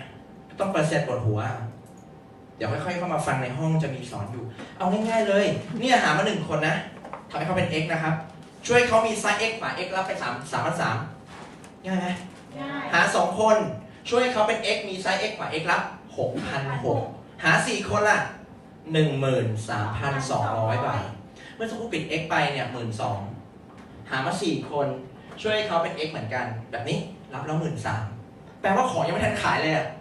ได้ทุนแล้วอะแปลว่าของที่อยู่กับเราขายปุ๊บกำไรล้วนๆเห็นไหมครับนี่คือวิธีการขายไอเดียเราหาคนเอาจริง4คนจบเลยง่ายๆนะครับอธิบายแบบง่ายๆอย่าไปตัวเลขเยอะๆไม่มีใครชอบอะไรปวดหัวๆยากๆฟังนี่ยังยากเลยอะจริงไหมนะครับนี่ครับ FOB เพราะนั้นจุดเด่นของเราคือความซิมเปลี่อะครับขายดีครับความซิมเปลี่ไม่ต้องอะไรยากๆมีครับเนี่ยมีลูกมีหลานนะครับอย่างนี้นี่คือ FOB นะครับหา4คนปิด X ไปได้ของฟรีแล้วเนี่ยครับต่อมานะครับนี่คือ FOB กับ Star Maker นะเรามาดูต่อทีมอ่อนทีมแข็งแบบสมัยก่อนเขาเปลี่ยนนวัตกรรมกันแล้วครับเป็นไซเคิลมาดูจุดเด่นกันเลยนะครับลักษณะของทีมอ่อนทีมแข็งมันจะเป็นแบบนี้นะครับคะแนนที่เกิดขึ้นจากทีมแข็งทั้งหมดทีมอ่อนทั้งหมดเนี่ยก็จะนับรวบขึ้นมาสมมุติข้างนี้มียอด 300,000 แต้มข้างนี้มียอด 500,000 แต้มฝั่งไหนเป็นข้างน้อยกว่านะครับ 500,000 นะโอเคผมกันหลับนะครับ300,000 กับ 500,000 คือข้าง 300,000 ยอดน้อยกว่าบริษัททั่วไปก็จะบอกเราจะให้ทีมอ่อน 20% ทีมแข็ง 10% เขาจะคำนวณยังไงเรามาดูแผนเดิมก่อนเอา 20 ไปคูณด้วยข้างอ่อนเท่ากับ 60,000 บาท60,000 บาทนะเอา 10% ไปคูณยอดที่เท่ากันข้างอ่อนดูดีนะครับเอา 300,000 ไปเทียบ 300,000 เรียกว่าอัตรา1 ต่อ 1ดึงออกมา 300,000 แล้วคูณไปด้วย 10% เท่ากับ 30,000 บาทผมว่านึกในใจมึงจะซ้ำซ้อนทำไมวะมึงก็เอา 30% คูณค่าอ่อนไปเลยดิง่ายกว่าไหมเนี่ยคือลักษณะแผนที่ผ่านมามันเป็นอย่างนี้นะครับพอเราเข้าใจเสร็จปุ๊บแปลว่าได้เงินกี่บาทเนี่ยครับ 60,000 กับ 30,000 รวมเป็น 90,000 นะครับเหลือ 200,000 เก็บไว้ถูกไหมสไตล์ของเขาจะเป็นอย่างนี้เขาเรียกว่า1 ต่อ 1มาดูนวัตกรรมที่เรียกว่าไซเคิลหรือแผนตัวนี้กันนะครับเอายอดเท่ากันเลย 300,000 ต่อ 500,000 นะครับยอดเท่ากันละนะครับเราอยากรู้ว่าเราจะได้กี่ไซเคิลเนี่ยกี่ไซเคิลนะครับเราเอา 1,500 คะแนนไปหารข้างน้อยเราทวนแผนกันนะครับซ้าย 1,500 คะแนนขวา 2,250 คะแนนแบบนี้หรือสลับข้างกันอันเนี้ยจะเรียกว่า1ไซเคิลอันนี้คือ1ไซเคิลนะเราอยากรู้ว่าค่าอ่อนเนี่ยเป็นเท่าไหร่เราเอา 1,500 ไปหาร 300,000 ทันไหมครับบางคนไปตั้งแต่สตาร์สเต็ปแล้วยังไม่กลับมาเลยตั้งแต่อันแรกนะโอเคแล้วเดี๋ยวเราค่อยๆกลับเราพยายามจดไว้แล้วกลับไปทบทวนนะครับเอา 1,500 ไปหาร 300,000 จะเท่ากับ 200 ไซเคิล200 ไซเคิลถ้าเราเป็นซุปเราได้ไซเคิลละ600จำได้ไหมเป็นซุปเราจะได้ 600นะถ้าเราเป็น X เราจะได้ 720 นะครับอันไหนคุ้มกว่ากันครับ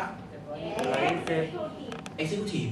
เห็นไหมครับฉะนั้นเราจะสังเกตว่าผู้นำทุกคนสังเกตได้เลยได้ตังค์เกิน 5,000 เป็น X หมดแล้วคงไม่มีได้ 10,000 แล้วยอมเอา 600ครับส่วนผมเป็นตั้งแต่วันแรกเลยเพราะว่าผมต้องเป็นตัวอย่างนะครับ200 คูณ 720 เราจะได้ 144,000 บาทโหนี่มันมากเลยนะเนี่ยถ้าเราคุยนะครับอันนี้ได้เท่าไหร่นะ 90,000 นี่ได้เยอะกว่ากี่เท่าครับ 2 เท่า เห็นไหมเราต้องเจาะแบบเนี้ยให้ขาดเลยเขาจะเห็นภาพอ๋อมันได้เยอะกว่าตั้งหลายเท่าอ่ะทำไมมันได้เยอะกว่าล่ะก็ใช้สัดส่วนข้างนี้ 300,000แล้วดึงฝั่งนี้มา 450,000ไงครับ1 ต่อ 1.5 นี่คือแผนการตลาดที่ดึงเอาทีมแข็งมาจ่ายด้วยในสัดส่วน1 ต่อ 1.5 มันถึงได้เยอะกว่า นี่คือจุดเด่นของไซเคิลเพราะปกติธรรมชาติข้างหนึ่งมันจะแข็งอยู่แล้วด้วยลักษณะแผน2 สายนะครับนี่คือลักษณะของแผนไซเคิลนะครับซึ่งถ้าเวลาผมพูดอันนี้ก็จะเป็นสไตล์ผมอีกนะครับอย่างที่บอกปรึกษาผู้แนะนำอีกครั้งหนึ่งผมพูดแค่นี้ครับเดี๋ยวผมจะให้หลักการ3ข้อที่ผมถามผู้มุ่งหวังนะครับใครก็ตามที่ขยายลงไปอยู่ในข้างอ่อนและข้างแข็งเนี่ยยอดฝั่งนี้ขึ้นมา 6,000 บาทข้างนี้ 9,000 บาทแบบนี้เรียกว่า1ไซเคิลให้ผมเล่นง่ายๆอย่างนี้เลยนะไม่ต้อง PV ปวดหัว PV จริงๆมันคือ 1,500 เห็นไหมครับต่อ 2,250 บอกยอดขาย 6,000 ต่อยอด 9,000 บาทแบบนี้คุณได้เลย 720 เข้าใจง่ายขึ้นไหมครับคนใหม่ก็6,000 ต่อ 9,000ก็ได้ 720 แล้วถ้าเกิดยอดเพิ่มขึ้นมาล่ะฝั่งนี้กลายเป็น 60,000 ต่อ 90,000 ล่ะกลายเป็น 7,000 ต่ำสุดไปตัวหนึ่งนะมัน2ซ้าย 600,000 ขวา 900,000 ล่ะ 72,000 ซ้าย 6 ล้านขวา 9 ล้าน 702,000 702,000 ต่ออะไรครับเนี่ยต่อเดือนคำถามครับผมมี3คำถามจดไว้นะครับคำถามที่1ยอด6ล้านกับ9ล้านบาทเนี่ยเราลงทุนกี่บาทครับเราได้สต็อกสินค้ากี่ล้านครับไม่ได้สต็อกบริษัทสต็อกให้ใครเป็นนักธุรกิจก็มองเห็นครับลงทุนอะไรอ่ะแต่ได้เดือนละ702,000 6ล้านและ9ล้านข้อ2ครับ6ล้านและ9ล้านเนี่ยเราขายกี่บาทครับเราขายเปล่าวะเราขาย6ล้านนะครับกี่รถตู้เนี่ยกี่รถบรรทุกเนี่ยเราไม่ได้ขายเกิดจากยอดขององค์กรที่ขยายลงไป6ล้านและ9ล้านเนี่ยเราไม่ได้ขายเลยถูกต้องไหมครับเราขายที่ยอดส่วนตัวเราเองข้อที่3ครับคิดแบบนักธุรกิจค้าขาย6ล้านและ9ล้านจ่ายเงินจ้างพนักงานกี่บาทครับจ่ายค่าแอร์กี่บาทครับจ่ายค่าเซลล์ไปขายของกี่บาทครับไม่ได้จ่ายเลยอ่ะใครจ่ายSuccess Mall ดูแลให้เราแต่เราได้ตังค์แบบหุ้นส่วนเลยอ่ะเดือนละ702,000 คนบอกอุ้ยไปเป็นเซลล์ให้ Success Mall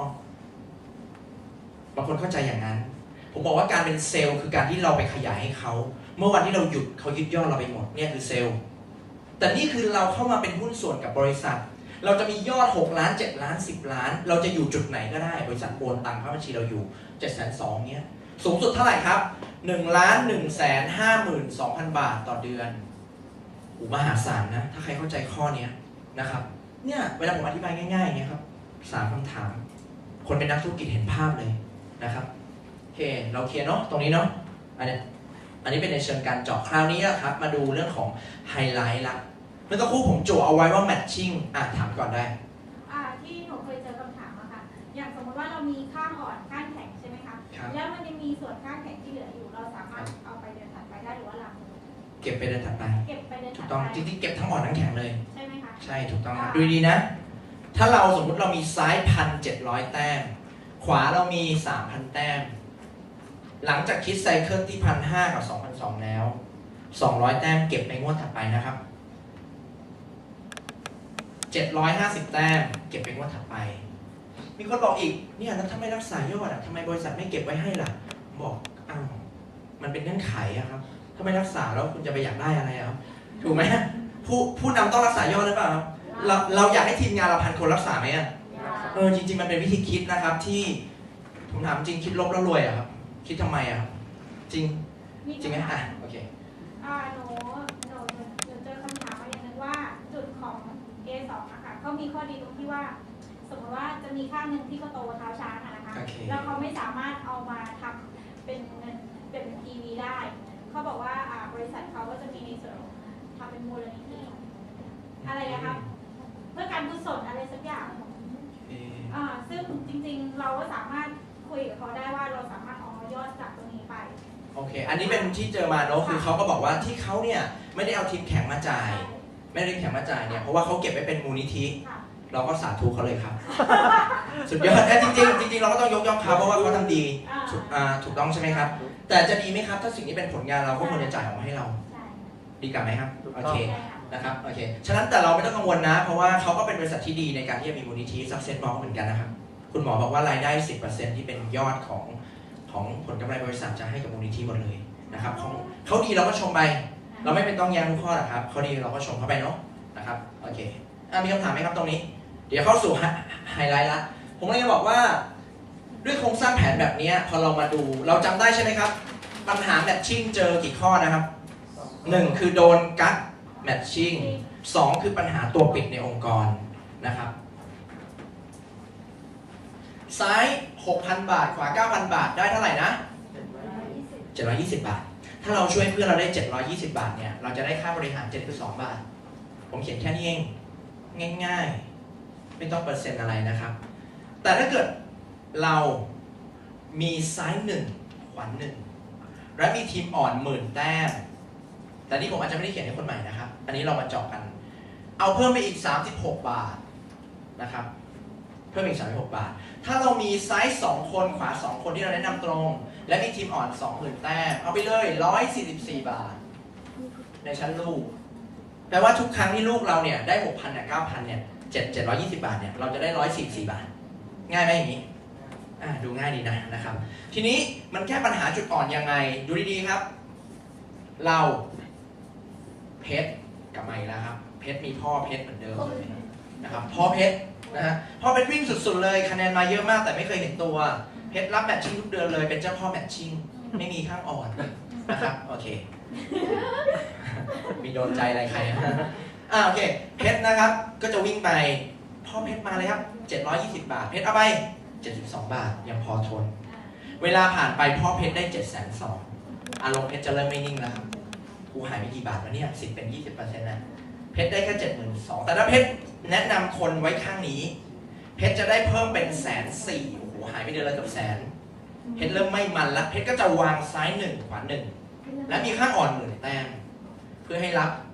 แมทชิ่งเต็ม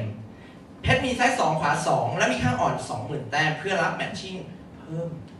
เพชรมีซ้าย3ขวา3เพื่อรับแมทชิ่งลูกและหลานเราจำแผนกันได้นะครับมีลูกมีหลาน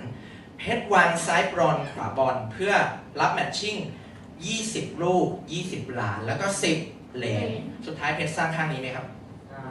เจ้าพ่อแมทชิ่งเริ่มหายไปแล้วเริ่มกลายเป็นทีมธรรมชาติที่มีบาลานซ์ตัวเราเป็นไงครับก็ได้ผลงานตามที่เราทำนี่คือการแก้ปัญหาการกักแมทชิ่งที่สวยมากเลยของ Success Mall ที่ผ่านมาไม่มีนะครับนี่คือข้อที่1ข้อต่อมาครับเรามาดูปัญหาของแมทชิ่งที่เราเจอนี่ครับโคตรอัพไลน์เต็มไปหมดเลยนี่คืออารมณ์ของทุกคนคือกูเองกูอยู่ตรงนี้แล้วก็วิ่งซ้ายขวาอย่างนี้นะครับอารมณ์ที่ผ่านมามันก็จะเป็นอย่างนี้คือทุกคนทำไงครับก็ตบไปก่อน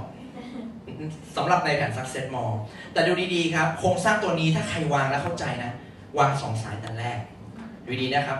วางไว้เลย1 2 3 4 5 1 2 3 4 5วางไว้เลยอย่างนี้ครับนี่ก็ตบไปก่อนครับตบไปก่อน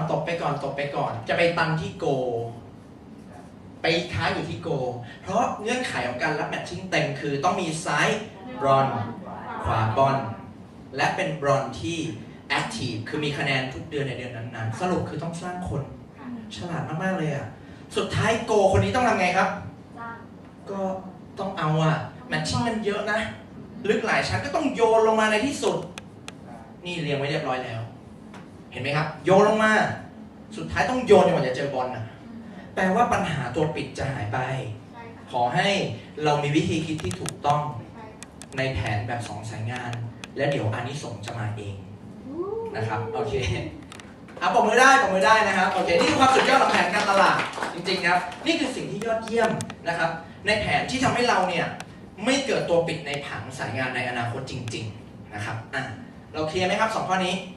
ปัญหาตัวปิดกับปัญหากั๊กแมทชิ่งหายไปแล้วใน Success Mall ถามได้ข้อนี้เจอคำถามค่ะว่าทำไมชั้นลูกชั้นหลานไม่ได้จ่ายเลยมาจ่ายชั้นโบเพราะว่า ตรงนี้ก็คือเราต้องการองค์กรที่แอคทีฟจริงใช่ไหมคะ โอเคถามเองตอบเองเรียบร้อยมีคำตอบผมไม่ต้องคิดด้วยครับโอเคน่ารักมากๆเลยนะครับก็อย่างนี้ครับก็ขยายความนิดนึงเนาะบางที่บอกทำไมไม่จ่ายเลยล่ะของเขาให้แมทชิ่งเลยตั้งแต่แรกก็นี่ไงครับปัญหาที่เจอไงครับก็กักแมทชิ่งกันไงแบบที่เคยเจอมาแต่หลายที่นะครับซ้ายขวาเนี่ยจะล็อกให้ดูได้เลยซ้ายขวาขึ้นไปเสร็จเพดานไปตันแล้วครับ200,000-300,000 บาทคือติดแต่แมทชิ่งกับปล่อยซึ่งมันไม่ได้มีผลอะไรต่อโครงสร้างมันมีผลต่อคนขี้เกียจที่โชคดีบังเอิญได้คนเวิร์กมาคนหนึ่งแล้ววิ่งไงครับแต่แผนตัวนี้ซ้ายขวาเท่าไหร่ครับ1,000,000เห็นไหมครับซ้ายขวา1,000,000สุดท้ายจะรับแมทชิ่งเพิ่มต้องสร้างแบบนี้ไหมครับปัญหานี้จะหายไปไง2ปัญหานี้อ่านแผนให้ขาดนะครับถ้าเราอ่านแผนขาดปุ๊บเราเคลียร์เขาก็จะชัดเลยมันคือแผนที่แก้ปัญหาจุดอ่อนไบนารีทั้งวงการแก้ปัญหาแมทชิ่งทั้งวงการนะครับแผนอาจจะดูเรียบๆผมมีทริคนิดนึงเวลาผมเขียนแผนนะครับให้กับระดับผู้นำดูจดเลยนะไฮไลท์เลยนะครับอันนี้ผมเปิดแบบสุดๆเลยนะให้ทุกคนเต็มที่เลยปกติแล้วผมผ่านเลยเวลาที่เราเนี่ยสร้างธุรกิจกับแผนปัจจุบันนี้ยอดขาย 6,000 ต่อ 6,000 บาทยอดขายประมาณ 6,000 บาทยุคปัจจุบันจะได้ประมาณ 1,000 แต้มดูได้เลยจะเป็นบริษัทคิงจะเป็นยูอะไรสักอย่างหนึ่งเนี่ยครับจะได้ประมาณ 1,000 แต้ม1,000 แต้มเนี่ยเราได้กี่เปอร์เซ็นต์ครับทั่วไปเดี๋ยวนี้เขาพัฒนาแล้วจาก30ขึ้นไปเป็น35ไปเป็น37แล้วบางที่40แล้วสมมติเราให้40เลย40แล้วเท่ากับ400 บาทดูดีมากแมทชิ่งเอาไปเลย 100% จากทีมแข็งถูกไหมเป็นแบบนี้ลูกหลานเอาไป50เหรียญเอาไป20จ่ายอะไรนักหนาโหลนเอาไป10จ่ายมันมากเลยอะฟังแล้วยังมันเลยนะฮะมาดูซักเซ็ตมองอะไรไม่มีเปอร์เซ็นต์เรียบๆมายอด 6,000 เท่ากัน 6,000 เท่ากันครับมันมีพายุอะไรสักอย่างโอเคครับพายุที่พัดพาความสำเร็จมาสู่พวกเรานะครับโอเคโอเค6,000 แต่ 9,000 นะครับปกติทีมแข็งจะเป็นแข็งอยู่แล้วไหมธรรมชาติมันจะมีข้างหนึ่งที่แข็งอยู่แล้วใช่ไหมครับแผนแบบเนี้ย 6,000 ต่อ 9,000 เนี่ยคิดยอดที่เท่ากัน 6,000 บาทเราได้กี่แต้มนะช่างกี่แต้มเหรอนะครับเราจำได้เลยว่า720 บาทแล้วกันทุกครั้งที่เกิดยอดขึ้นแผนแบบนี้ดูดีๆนะครับเขาจะให้แมทชิ่ง 100% จากทีมแข็งบางที100 บาทครับถูกป่ะ 10% ได้ 100% เลยนะ 100%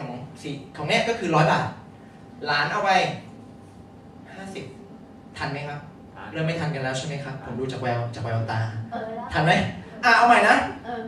แผนทั่วไปเนี่ยซ้าย 1,000 แต้มขวามา 2,000 แต้มละกันเดี๋ยวPV ข้างหลังเลยครับโอเค PV 1,000 แต้มต่อ 2,000 แต้มเขาจะจ่ายเรากี่เปอร์เซ็นต์ที่ไหนคะที่ไหนก็ได้อะไรเงี้ยที่เป็น2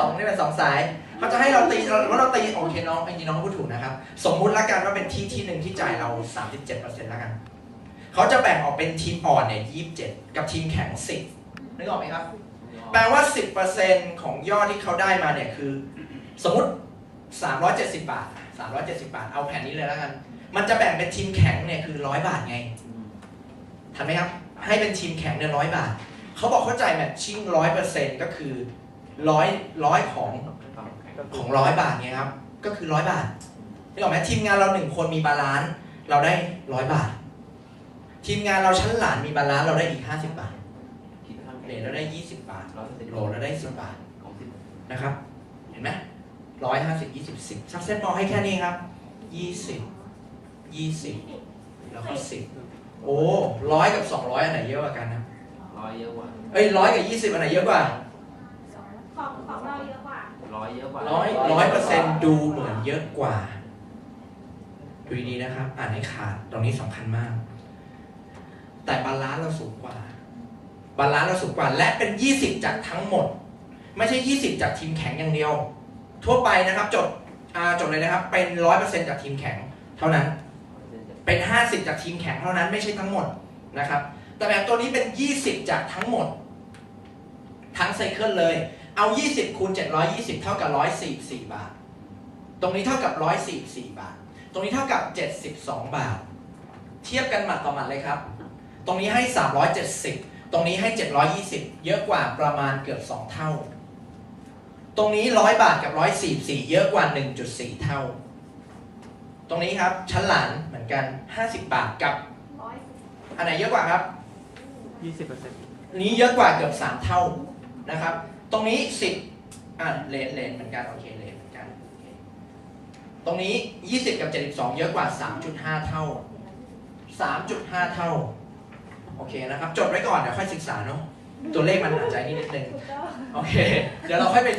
ปศึกษาแต่เอาเป็นว่าสรุปถ้าเราเห็นตัวเลขแบบเนี้ยสรุปผมจะสรุปว่าอะไรทราบไหมครับแท้จริงแล้วหลักการตลาดไม่ใช่อยู่ที่เขียนออกมาแล้วเปอร์เซ็นต์เท่าไหร่การตลาดที่แท้จริงคือทำยอดเท่านี้จ่ายผลตอบแทนกลับมาเท่าไหร่นี่คือหัวใจในเครือข่ายทั้งหมดที่เขาชอบพูดกันแพ้แล้วสุดยอดแพ้แล้วดีมันแค่คณิตศาสตร์ครับ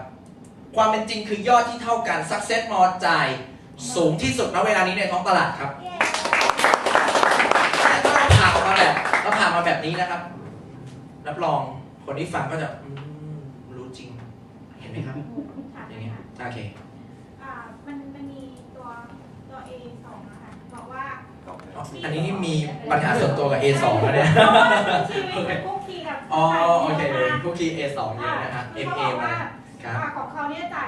100% จากชั้นลูกเนี่ยแต่มันมาจากทีวีใช่ไหม ใช่ แต่ของเราเนี่ยจ่ายเปอร์เซ็นต์เท่านี้แต่มันคือจากเงินจริงใช่ไหมทั้งหมด จริงๆของเขาก็มาจากเงิน ไม่ใช่ ถูกต้องครับ จริง ๆ เหมือนกันเลย นั่นหมายความว่าสมมติของเขาเนี่ย1,000 แต้มต่อ 2,000 เนี่ย เอา 1,000 แต้มคูณด้วยเราเอา A2 เป็นโจทย์แล้วกัน A2 เนี่ยคะแนนมา 10,000 แต้มต่อ 20,000 แต้มโอเคเขาจะจ่ายทีมอ่อน 20% ก็คือ 2,000 บาทเขาจะจ่ายทีมแข่งด้วยยอดที่เท่ากันคือ 10,000 ก็คืออีก 1,000 บาทเราทันไหมครับอันนี้คือแผนที่เป็นวีคสตองจ่าย20กับจ่าย10แล้วเขาจะจ่ายแมทชิ่ง 100% จาก ฝั่งแข็ง ตรงนี้ไม่ใช่ตรงนี้เพราะนั้น 100% ก็คือเพื่อเราได้1,000 บาทเราก็ได้ 1,000 ในชั้นลูกได้ชั้นหลานอีก500ถ้ากรณีคนนี้เป็นหลานมาเปรียบเทียบกับ Success Mall 10,000 เนี่ยโอเคเราจะได้ทั้งหมด6ไซเคิลจริงๆมันควรจะเป็น 1,500 ถึงจะเทียบกันได้แต่สมมุติเอาน้อยกว่าเขาด้วยเอาแค่6ไซเคิลคูณ720ช่วยผมคูณหน่อยครับ12 6 7 42 4,320 บาทจากยอดบาลานซ์ของเขาได้เท่าไหร่นะครับ 2,000 กับ 1,000 รวมเป็น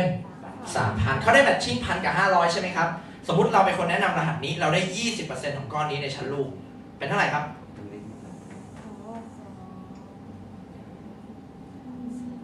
ทันไหมโอเค เอา